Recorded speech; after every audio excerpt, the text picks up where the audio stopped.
नमस्कार, स्वागत है आपका न्यूज़ लॉन्चर पर। मैं हूं अशोक वानखड़े, लेकर आया हूं आपका अपना कार्यक्रम डायरेक्ट हिट। निर्लज्जता का अमृतकाल चल रहा है। इस देश के नेताओं को शर्म है कि आती नहीं। अभी-अभी 10 दिन पहले 2 सितंबर 2024 को सर्वोच्च न्यायालय के जस्टिस बी.आर. गवई और के.वी. विश्वनाथन जी ने उत्तर प्रदेश की बुलडोज़र राजनीति पर जब केस उनके सामने आया, तो उन्होंने इस बात को रेखांकित किया कि आरोपी हो या दोषी हो, आप किसी का भी घर, किसी का भी दुकान यूं ही बुलडोजर से तोड़ नहीं सकते। तब सरकारी वकील ने कहा कि ये आरोपी या दोषी होने की वजह से नहीं, ये गैर कानूनी बना था, अवैध था, इसलिए तोड़ा। तो उस पर भी बहुत बहस हुई और अंत में इस बुलडोजर राजनीति से दूर रहने की सबको उन्होंने एक एडवाइस दिया और कहा कि अगली तारीख 17 पे अब और इसकी सुनवाई करेंगे। तब तक यदि कोई सजेशन दे सकता है कि अवैध घर कैसे गिराए जाए, कैसे नोटिस दी जाए, या इसके ऊपर कोई एक प्रोसेस का एक प्रारूप तय हो, यूं ही आप संयोग से, और इतने संयोग एक साथ नहीं हो सकते कि कोई भी आरोपी होता है उसका घर आपको गैर कानूनी दिखता है, इतने दिनों तक नहीं दिखता। तो उन्होंने कहा कि 17 तारीख की मीटिंग है, 17 तारीख को फिर से हियरिंग है, उसमें आप कुछ सजेशन भी दे दीजिए और नोटिस दिया है यूपी गवर्नमेंट को, वो भी अपना रिप्लाई फाइल करेंगे। और उन्होंने कहा कि एक प्रारूप बनाइए कि बुलडोज़र का उपयोग कैसा किया जाए। ये बुलडोज़र न्यायपालिका बना के आप नहीं चला सकते, आप कार्यपालिका है, आप कानून के दायरे में रह के काम कीजिएगा।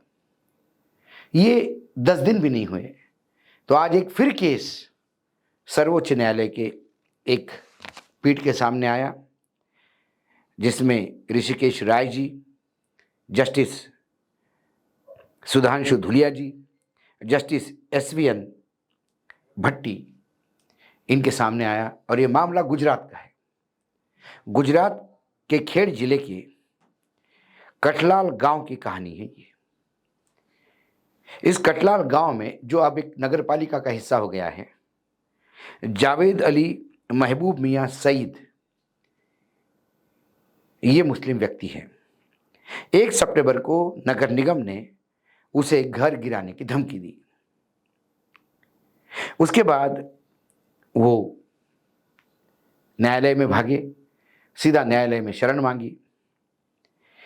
तो जो रिकॉर्ड सामने आए न्यायालय में, जो दोनों तरफ से जब सुना, तब ये पता पड़ा कि राजस्व रिकॉर्ड के अनुसार इस जमीन की सहमालकियत जावेद अली की है। और 2004 में अगस्त में तात्कालीन ग्राम पंचायत ने एक प्रस्ताव पारित कर उन्हें वहां भवन बनाने की अनुमति दी थी। 3 पीढ़ियां पिछले 20 साल से उस घर में रह रही है। अब एकाएक वो घर गैर कानूनी कैसा हो गया? तब जस्टिस साहब ने कहा कि उस घर में रहने वाला या उस परिवार का कोई भी सदस्य द्वारा, क्योंकि जस्टिस साहब ने इस बात को पहले से बड़ी क्लियरिटी के साथ कहा कि ये कानून का राज्य है। इस देश में विभिन्न राज्यों में अलग अलग कानून है और कानून के अनुसार वो राज्य चलता है। यदि कोई कानून का उल्लंघन करके दोषी पाया जाता है, कोई भी परिवार का सदस्य, तो एक परिवार का सदस्य दोषी है, इसलिए वो घर नहीं गिराया जा सकता। क्यों? क्योंकि बाकी लोगों की भी मालकियत, हक उस घर में है। जैसे कि इस केस में उन्होंने कहा कि अगली सुनवाई तक, गुजरात गवर्नमेंट को उन्होंने नोटिस दिया, अगली सुनवाई तक इस पे कोई एक्शन ना हो, घर गिराया नहीं जाना चाहिए, और आप एफिडेविट फाइल कीजिए कि आप ऐसा क्यों कर रहे हैं। ये 4 वीक के अंदर उनको समय दिया है। सवाल ये है कि ये कब तक चलेगा? मैं निर्लज्जता का अमृतकाल क्यों कह रहा हूं कि सर्वोच्च न्यायालय के एक पीठ ने 2 सितंबर को जब ये कहा कि इसका एक प्रारूप होना चाहिए, दोषी हो या निर्दोष, आरोपी हो या दोषी, मात्र दोषी हो गया इसलिए या आरोपी हो गया इसलिए आप किसी का घर बुलडोजर से नहीं चला सकते।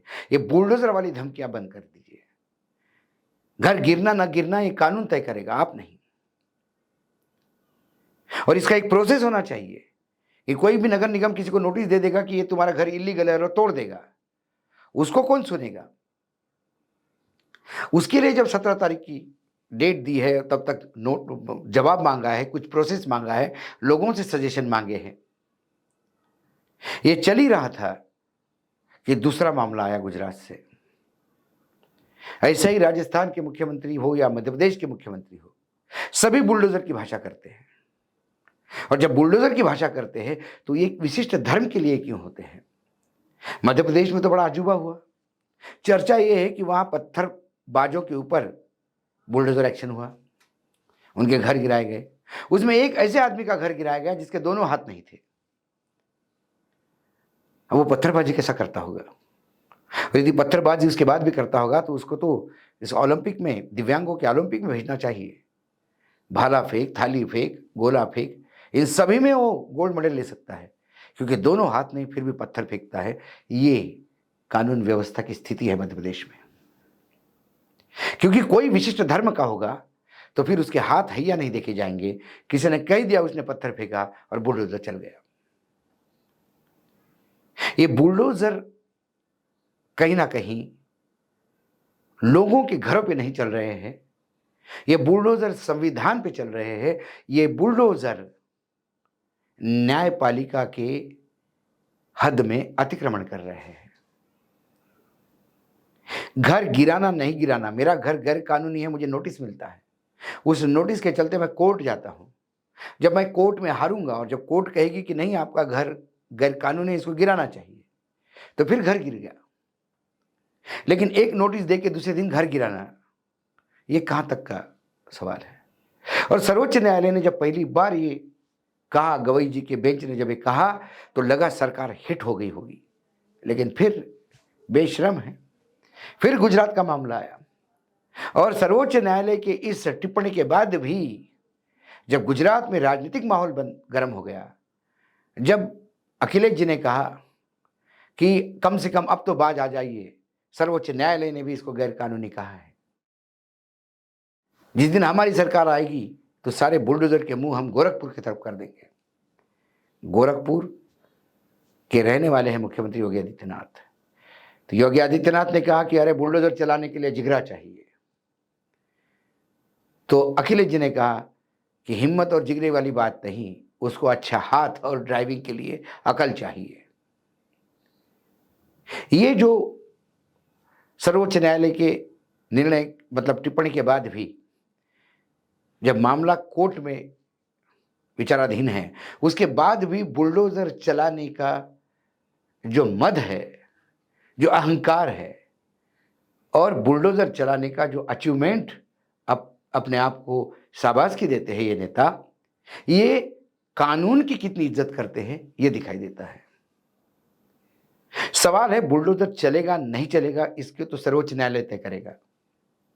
लेकिन यदि यह गलत है तो उन नेताओं को, उन अधिकारियों पर जब तक कार्यवाही नहीं होगी तब तक न्याय दिया ऐसा लगेगा, लेकिन न्याय होता हुआ दिखाई नहीं देगा। जिनके घर गिरे हैं उनको कंपेंसेशन देना चाहिए, भले ही वो गैर कानूनी हो तो भी कंपेंसेशन देना चाहिए, क्योंकि उन्हें कोर्ट में जाने का और न्यायपालिका से न्याय मांगने का समय ही नहीं दिया गया है। कम से कम उतना तो न्यायपालिका ने अपनी इज्जत रखनी चाहिए, क्योंकि मात्र टिप्पणी करके और नोटिस देने से ये मोटे चमड़ी वाले नेता बाज नहीं आएंगे। नोटिस पे नोटिस दिए जाओ, इन्हें कोई फर्क नहीं पड़ता। जब तक सर्वोच्च न्यायालय कोई कड़ा आदेश देकर, कड़ा निर्णय लेकर सजा नहीं देते, तब तक ये टिप्पणियां अर्थहीन रह जाएगी, क्योंकि ये लोग अब टिप्पणियों से और शाब्दिक बाणों से घायल होने की स्थिति के आगे चले गए हैं। ये डायरेक्ट हिट तभी होंगे जब इन पे कार्रवाई होगी, ये जेल जाएंगे, इनके पर्सनल प्रॉपर्टी से ढहे हुए घर का कंपेंसेशन दिया जाएगा, तब इन्हें समझ में आ जाएगा कि कानून के साथ खिलवाड़ के मायने क्या है, सर्वोच्च न्यायालय की अवहेलना करने के मायने क्या है। और ये खासकर सारे भाजपा शासित राज्य और जितने अंधभक्त है उनके लिए बुलडोजर एक सिंबल है। अखिलेश जी ने तो यहां तक कह दिया था कि योगी आदित्यनाथ जी, यदि आपको अपने आप पे इतना गुमान है तो भाजपा छोड़ के अपनी पार्टी बनाइए और सिंबल रखिए बुलडोजर, तो पता पड़ेगा उत्तर प्रदेश की जनता कितना साथ देती है। बुलडोजर ये हवा हो गया है एक धर्म विशेष के लिए, कुछ लोगों के लिए जो सरकार के साथ नहीं है।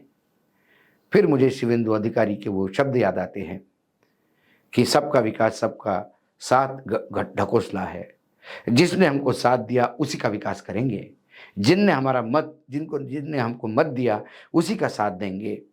यदि इस देश की 35% लोगों ने भाजपा की सरकार को साथ दिया है, मतदान दिया है, तो ये मात्र सरकार 35% के लिए काम करेगी, 65% लोग वंचित रहेंगे यदि शुवेंदु अधिकारी जैसे बददिमाग नेता सत्ता में बैठे तो। आज डायरेक्ट हिट में इतना ही, कल फिर आऊंगा किसी विषय के साथ। तब तक के लिए नमस्कार, देखते रहिएगा न्यूज़ लॉन्चर।